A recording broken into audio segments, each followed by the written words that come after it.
Бул Амантурдун самын чыгаруучу чакан ишканасы. Анда кир самын чыгарууга керектүү бардык аппараттар бар.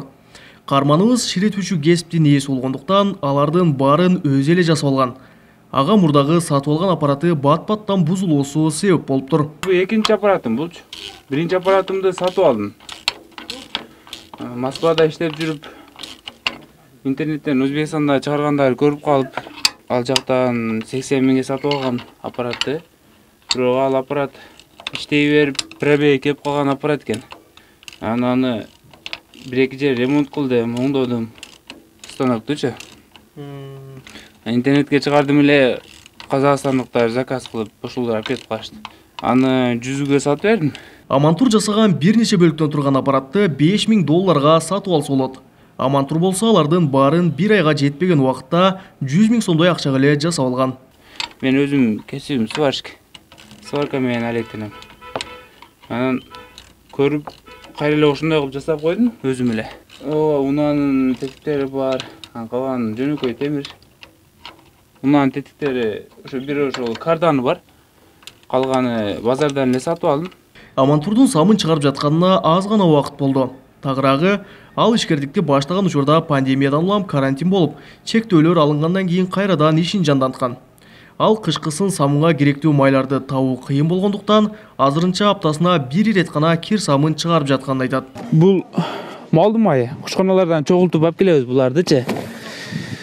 Алыс болсо семечка май, кафеден отход майлар чогултабыз буларды. Самынга керектүү, эң керектүү майлар ушулар. Ушулар чогултуп алып келип, анал жерге апарып чогултабыз.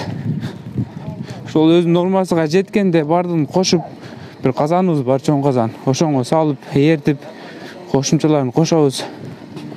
Мына жерде бир кухнябызды склад кылып алганбыз. Самынга керектүү майларды ушул жерге алып келип чогултабыз. Самын чыгаруу үчүн керектүү майлар, химиялык заттар аралаштырылып, бир нече баскычтан өтөт. Андан кийин гана биз базардан же дүкөндөн сатып алчу самын чыгарылат. 3-4 саат айланат бул жердечи. Айланып, стружка кылып коет да. Баягы самын, суюк самын кургап, укаланып кетет да. Майда болупчу, стружка болуп калат. Булунан алып, сразу бул жерден алабыз. Лопаткалап алып туруп, бул жака салып, самын кылып чыгара беребиз да. Самын мындан бир алып салганыбызда жумшак болуп, колго жабышаак болуп, жакшы болуп чыкса, сразу самын кылып чыгарабыз. Эгер укаланып, мына станоктон чыкканда билинип калат да. Укаланып түшүп калган болсо, кайра бул жака төгөбүз дагы. Кайра станокко салып, станоктон 2-3 жолу чыгарабыз. Самын чыгарууда Амантурдун негизги жардамчысы бир тууган агасы. Ал эми жумушчу күч көбүрөөк керек болгон учурда үй бүлө мүчөлөрүнүн баары жумушка тартылат. Даяр болгон самындарды жергиликтүү базарга сатууга чыгарышат. Буну шаарга ошол өзүбүздүн оптумчиктерибиз бар шаардачы. Аларга 15-14 сомдон оптум апарып өткөрөбүз. Буну составы 72% май, калганы химикат мунчу. Ошон үчүн мына жерде 72 деген жазуусу менен басылган да биздикиндечи. 3 түрү бар. Биздики мына кичинекей самын бул. Граммы 220 грамм. Буну класс деген дагы өзүм ойлоп, өзүм жасагам. Ушул жаккан үчүн ошол порошокодон класс деген экөөнүн маркасы бир кылып чыгарайлы деп план кылдыбыз. Амантур үй бүлөдө 5 бир туугандын кенжеси. Учурда өзү да үй бүлө күтүп, келинчеги да анын ишкердигине кол кабыш кылып келет.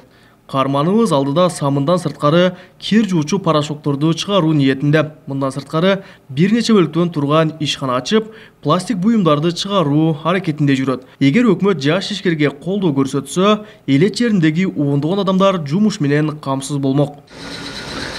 Калыбек Көчкөнбай, Тынчбек Тоолдаев, Жалал Абад облусу.